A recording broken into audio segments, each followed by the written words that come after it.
ابھی ایک صاحب کا واقعہ میرے سامنے آیا، مسلمان تھے، ساری زندگی ایک اشکال کا جواب نہ ملنے کی وجہ سے گمراہی میں گزری۔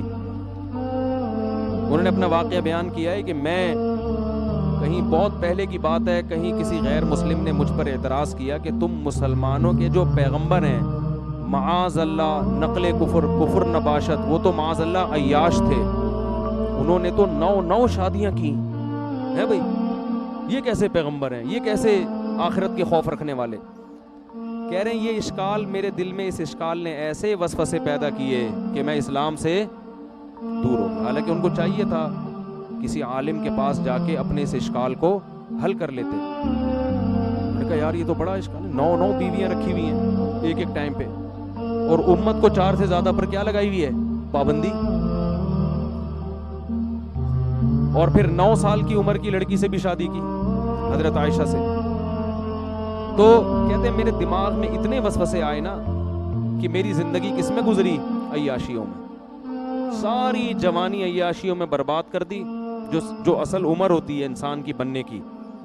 لیکن اللہ کا فضل ہوا، کہتے ہیں میں نے کسی عالم کا کہیں بیان سنا، اس بیان میں وہ تذکرہ کر رہے تھے، انہوں نے مجھے اس کی پوری حکمت بتائی، تو میرا دماغ صاف ہو گیا کہ یار میں خامخواہ میں گمراہی میں پڑا رہا ہوں۔ میں بھی ایک دفعہ ایئرپورٹ پہ تھا نا، ایک خاتون بڑی لبرل قسم کی، وہ آئیں اور مجھے کہنے لگی کہ آپ مفتی طارق مسعود صاحب ہیں؟ میں نے کہا جی۔ ایک سوال پوچھنا ہے، آپ ناراض تو نہیں ہوں گے؟ پوچھ لیں، میرے گھر والے بھی ساتھ تھے۔ میں نے کہا پوچھ لیں۔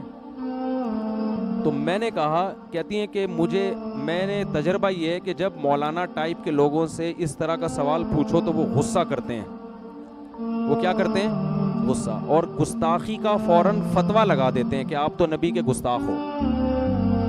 میں نے کہا آپ بالکل آزاد ہو کے سوال پوچھیں، میں آپ پہ گستاخی کا فتویٰ نہیں لگاؤں گا۔ العیس سوال، حدیث میں آتا ہے کہ جو محتاج ہے نا اس کا تو علاج ہی سوال میں، اگر اس پہ سوال پہ پابندی لگا دو گے وہ بیچارہ کیسے، وہ گستاخی کے چکر میں ہی لگا رہے گا۔ اگر ٹھیک ہے سوال مہذب انداز میں ہونا چاہیے، الفاظ شائستہ ہونے چاہیے۔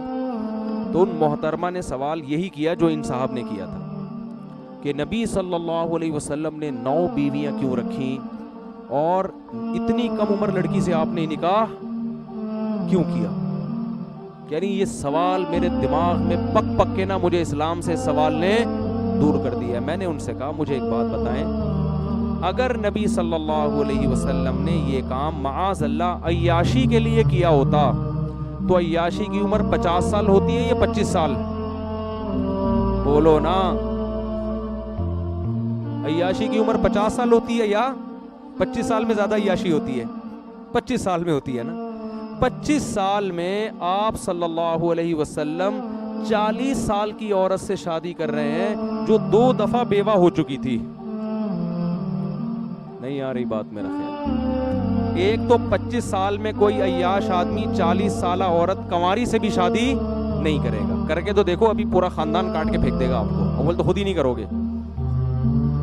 نمبر 2، 25 سال کی عمر میں 25 سال کی اگر بیوہ مل رہی ہو تو اس سے بھی کوئی شادی نہیں کرے گا، اور 25 سال کی عمر میں ایسی بیوہ جو 2 دفعہ بیوہ ہوئی ہو اور اس کی عمر 25 سال ہو اس سے بھی کوئی شادی نہیں کرے گا، تو 2 دفعہ بیوہ ہوئی ہے۔ تو نبی ایسی خاتون سے پہلی شادی کر رہے ہیں 25 سال کی عمر میں جو بیوہ بھی ہے، 2 دفعہ بیوہ، اور عمر بھی کتنی ہے؟ 40 سال۔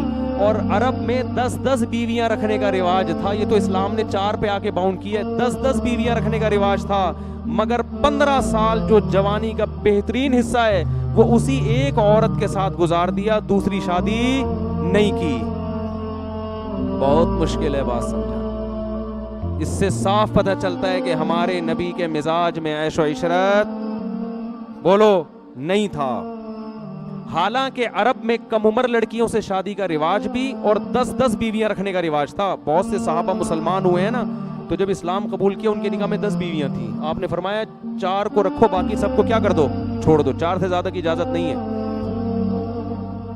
تو جس ماحول میں 10 بیویاں رکھنے کی اجازت ہے، جس میں آپ کو آفریں کی جا رہی ہیں کہ آپ اپنے مشن سے پیچھے ہٹ جائیں، عرب کی سب سے خوبصورت ترین عورتوں سے ہم آپ کی شادی کرا دیں گے، لیکن آپ صلی اللہ علیہ وسلم فرماتے ہیں کہ میرے ایک ہاتھ پہ چاند اور ایک پہ سورج رکھ دو گے میں اپنے مشن سے پیچھے نہیں ہٹوں گا. اور 15 سال آپ نے 40 سالہ بیوہ کے ساتھ گزار دیے, جوانی کا بہترین حصہ, جبکہ کلچر اور ماحول اور معاشرہ آپ کو زیادہ شادیوں کی پرمیشن کیا ترغیب دے رہا ہے. اس زمانے میں کلچر تھا, ایک کو معیوب سمجھا جاتا تھا. پھر جب آپ کی عمر 50 سال ہوتی ہے اور ہجرت کا وقت آتا ہے, اس وقت آپ دھڑا دھڑ نکاح کرتے ہیں. یہ صاف بتانے کے لیے کہ آپ نے جو اتنی بیویاں رکھی یہ اپنے مزاج یا معاذ اللہ عیش کی وجہ سے نہیں, بلکہ اسلام کے حکم کی وجہ سے, کیونکہ اسلام کے احکام نبوت کے بعد اور ہجرت کے بعد آنا شروع ہوئے ہیں. ہجرت سے پہلے اسلام کے تفصیلی احکام نہیں آئے تھے. بات آ رہی ہے سمجھ میں؟ اور پھر ان 9 بیویوں میں بھی صرف ایک کنواری ہیں, باقی 8 کیا ہیں؟ طلاق یافتہ اور بیوہ. جبکہ عرب کا کلچر اجازت دے رہا 10 بیویاں رکھنے کی بھی, تو آپ نے 9 رکھی, وہ بھی 50 سال کے بعد. اور امی عائشہ رضی اللہ تعالی عنہا فرماتی ہے مجھے کسی سوکن پہ حسد نہیں, رشک نہیں آتا تھا مجھے اپنی کسی سوکن پہ, کیونکہ مجھے پتا تھا نبی کو سب سے زیادہ محبت کس سے ہے؟ مجھ سے. فرمایا مجھے اگر آتا تھا نا تو خدیجہ پہ آتا تھا, 40 سالہ بیوہ پہ ہیں بھائی, جن کا انتقال ہو چکا تھا. نبی موت کے بعد بھی ان کو یاد رکھتے تھے. ایک دن امی عائشہ نے فرمایا یا رسول اللہ بڈھی عورت سرخ جبڑوں والی, آپ اسے کیوں سوچتے ہو, اسے کیوں یاد رکھا ہے آپ نے؟ آپ صلی اللہ علیہ وسلم کو غصہ آ گیا. تو جو عیش پرست ہوتا ہے وہ اپنی بوڑھی بیوی کو یاد رکھتا ہے؟ بولو ہے بھائی, کبھی یاد نہیں رکھتا. امی عائشہ فرماتی مجھے اگر غیرت آتی تھی نا, غیرت جیسے عورت میں ہوتا ہے نا کہ بھائی, تو وہ قسط پہ آتی تھی. وہ نبی کی حضرت صفیہ رضی اللہ تعالی عنہ حسن و جمال میں مشہور تھیں. حضرت عائشہ کا حسن و جمال نہیں تھا. حضرت عائشہ کو نبی سے جو یعنی اتنا نہیں تھا, نبی کو جو امی عائشہ سے محبت تھی وہ آپ کی علم اور فقہی بصیرت اور ذہانت کی وجہ سے تھی. ذہین بے انتہا تھی, اس لیے محبت تھی. ورنہ آپ صلی اللہ علیہ وسلم کی دوسری زوجہ حضرت عائشہ سے زیادہ خوبصورت تھی, لیکن اس خوبصورت بیوی پہ حضرت عائشہ کو رشک یا غیرت نہیں آتی تھی. ان کو پتا تھا نبی کی طبیعت ان کی طرف زیادہ مائل نہیں ہے, اگرچہ وہ خوبصورت ہیں. نبی مجھ سے زیادہ محبت کرتے ہیں کیونکہ اللہ نے مجھے ذہانت دی ہے, علم دیا ہے, اور میں ابو بکر کی بیٹی ہوں.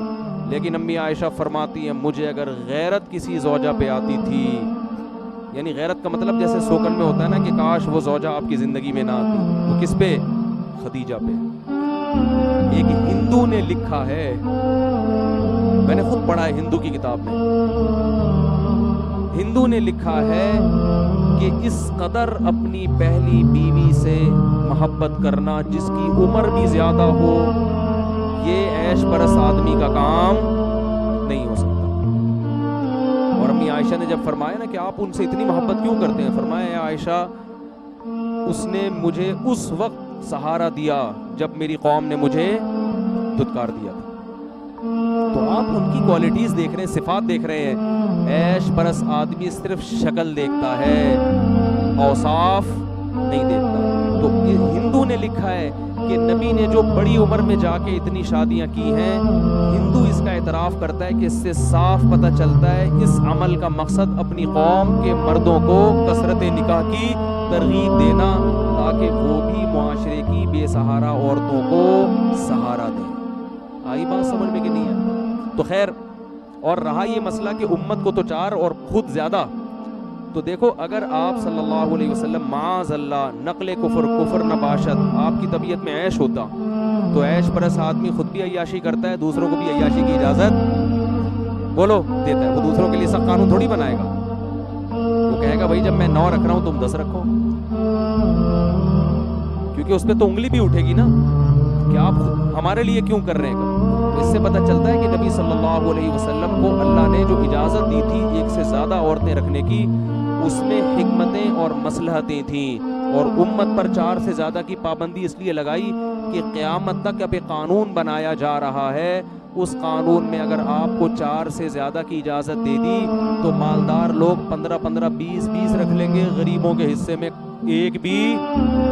بولو عورتیں اتنی تھوڑی پیدا ہو رہی ہیں, اتنی تھوڑی عورتیں کوئی برساتی مینڈکوں کی طرح پیدا ہو رہی ہیں 10 رکھو 20 ادھر کر دو 40 ادھر کر دو. اس کا نتیجہ یہ نکلتا کہ غریب عورت اکثر مالدار کو ترجیح دیتی ہے. کروڑ پتی لوگ 10 بھی رکھتے, وہ کیا کرتے 10 بنگلے بنا کے دے دیتے, غریب عورتوں چلی جاتی. اور جو بیچارہ معاشرے کا غریب آدمی ہے ان میں آدھے سے زیادہ لوگ گٹر کے ڈھکنوں پہ بیٹھ کے گزارا کرتے ہیں. تو اسلام نے کہا کہ بھئی 4 سے زیادہ نہیں. سمجھ رہے ہو, کیونکہ عورتیں ایک حساب سے پیدا ہوتی ہے نا, تو یہ بہت ساری مسئلے تھے اس میں. تو وہ صاحب جو پوری زندگی ان کی